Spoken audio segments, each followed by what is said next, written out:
恳求你刮大风、骤台风，让它飞弹飞出来就飞回去。这个不是我们的力量，但是上帝有办法。我们唯一的依靠，上帝你刮台风，把那个飞弹回到北京去，不要到台北来。不要以为不可能。圣经告诉我们，上帝有3个特性，事事都能。所以我们说，无所不能的上帝，无所不在的上帝，无所不知的上帝。我们今天基督徒这样的信心都很少，都以为我只要有钱，我什么都可以。我刚才不是讲过吗？有钱不一定买得到食物。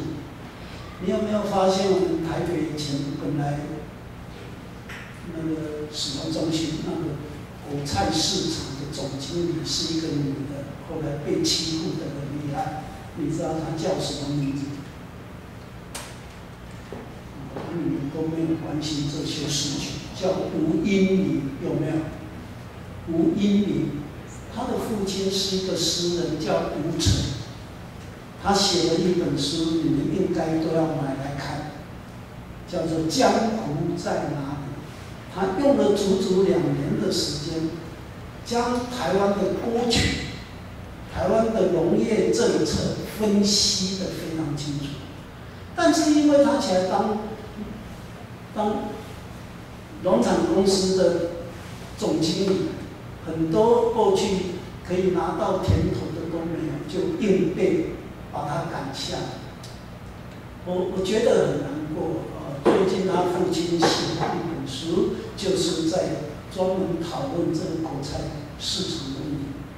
大家要注意，第2次世界大战之后，我们台湾粮食的供给率是78%，78%我们的自主。我们可以自己供应自己的需要78%，有没有人知道我们今天可以自主生产供应自己？我们的粮食是多少？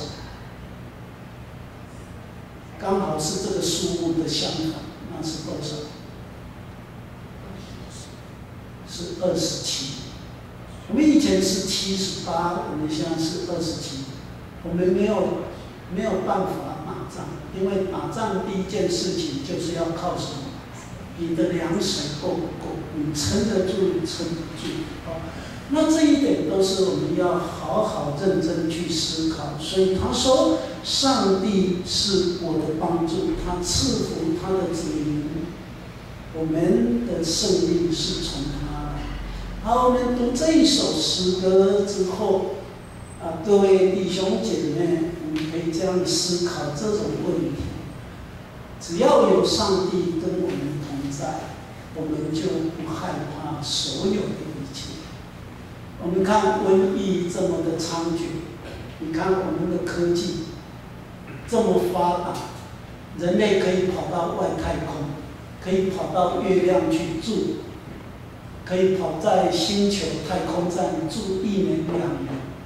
我们没有办法，因为眼睛看不见的细菌，就让我们整个世界趴在地上